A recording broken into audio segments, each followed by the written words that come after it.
নমস্কার বন্ধুরা, তন্হির পাকশালাতে সবাইকে স্বাগত।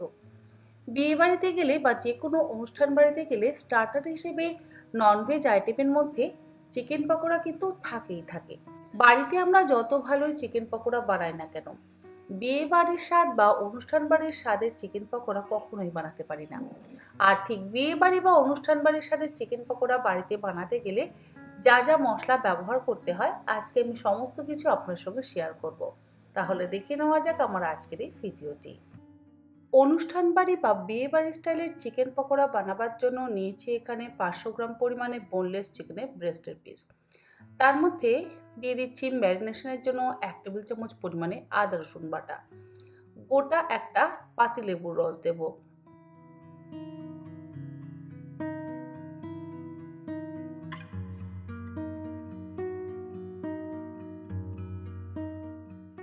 এক চা চামচ পরিমাণে দিয়ে দিচ্ছি গোলমরিচের গুঁড়ো, 1 চা চামচ দিয়ে দিচ্ছি জিরে গুঁড়ো, 1.5 চা চামচ পরিমাণে দিলাম ধনে গুঁড়ো।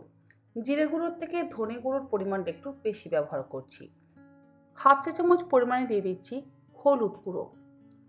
1 চা চামচ পরিমাণে জোয়ান হাতের মধ্যে নিয়ে সেই জোয়ানটাকে খুব ভালো করে ডলে নিয়ে তারপরে এর মধ্যে দিয়ে দেব। জোয়ান কিন্তু অবশ্যই ব্যবহার করবেন। জোয়ান দিলে খুব সুন্দর একটা গন্ধ হয় আর খেতেও অসম্ভব ভালো লাগে। 1.5 চা চামচ পরিমাণে দিয়ে দিলাম কাশ্মীরি লঙ্কার গুঁড়ো। কাশ্মীরি লঙ্কার গুঁড়োটা এখানে ব্যবহার করছি শুধুমাত্র রঙের জন্য। স্বাদ অনুসারে লবণ দিয়ে দিচ্ছি। আর দিচ্ছি 1 চা চামচ পরিমাণে চাট মশলা। 1 পিঞ্চ দিলাম বেকিং সোডা মাংসটাকে নরম করবার জন্য। 1.5 টেবিল চামচ পরিমাণে কাসুরি মেথি ড্রাই রোস্ট করে নিয়ে সেটাকে গুঁড়ো করে ওপর থেকে ছড়িয়ে দিচ্ছি। একটা ডিমের সাদা অংশ দিয়ে দিলাম। ডিমের কুসুমটা কিন্তু ব্যবহার করলাম না। 1/4 কাপ পরিমাণে দিয়ে দিচ্ছি ময়দা আর 1/3 কাপ পরিমাণে দিলাম কর্নফ্লাওয়ার।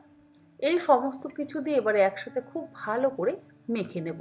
বাংলার বাইরের অনুষ্ঠান বাড়িগুলোতে চিকেন পকোড়া বানাতে গেলে এইরকম স্পেশালি জোয়ান এবং কসুরি মেথির গুঁড়ো কিন্তু ব্যবহার করা হয়, যাতে স্বাদটা অসম্ভব ভালো হয়। কলকাতাতে চিকেন পকোড়াতে জোয়ান আর কসুরি মেথির গুঁড়ো কিন্তু ব্যবহার করা হয় বলে আমার মনে হয় না। তবে আমি যে জায়গায় খেয়েছি সেখানে জোয়ানের কোনো ফ্লেভার পাইনি। তাই দিল্লিতে যেহেতু আমি চিকেন পকোড়াগুলোতে জোয়ানের ফ্লেভার পেয়েছি, সেই জন্য আমিও এই অনুষ্ঠান বাড়ির স্টাইলের চিকেন পকোড়াটাতে জোয়ান ব্যবহার করলাম। খুব ভালো করে মেখে নিয়ে ঢাকা দিয়ে 1 ঘন্টা রেখে দেব। যদি হাতে সময় কম থাকে তাহলে আপনারা 30 মিনিটও রেখে দিতে পারেন। 1 ঘন্টা পর চিকেন পকোড়াগুলো ভাজবার জন্য কড়াইতে দিয়ে দিচ্ছি বেশ কিছুটা পরিমাণে সাদা তেল। গ্যাসের ফ্লেমটাকে হাইতে করে নিয়ে তেলটাকে খুব ভালো করে গরম করে নেব। তেল গরম হয়ে গেলে গ্যাসের ফ্লেমটাকে লো টু মিডিয়ামে করে দিয়ে একটা একটা করে ম্যারিনেট করে রাখা মাংসের টুকরো গরম তেলের মধ্যে দিয়ে দিচ্ছি। আর এখানে আমি বোনলেস চিকেনের পিসগুলো একটু বড় টুকরো করেই কেটেছি, কারণ অনুষ্ঠান বাড়িতে কিন্তু ছোট টুকরো ব্যবহার করা হয় না। মোটামুটি সাইজগুলো বেশ ভালোই থাকে। সেই রকমভাবেই আমি পকোড়ার সাইজ করে কেটে নিয়েছি।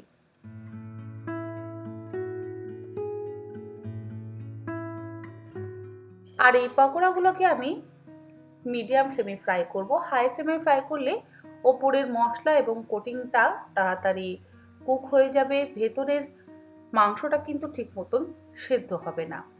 সেই জন্য আমাদের মিডিয়াম ফ্লেমে পকোড়াগুলোকে ভেজে নিতে হবে।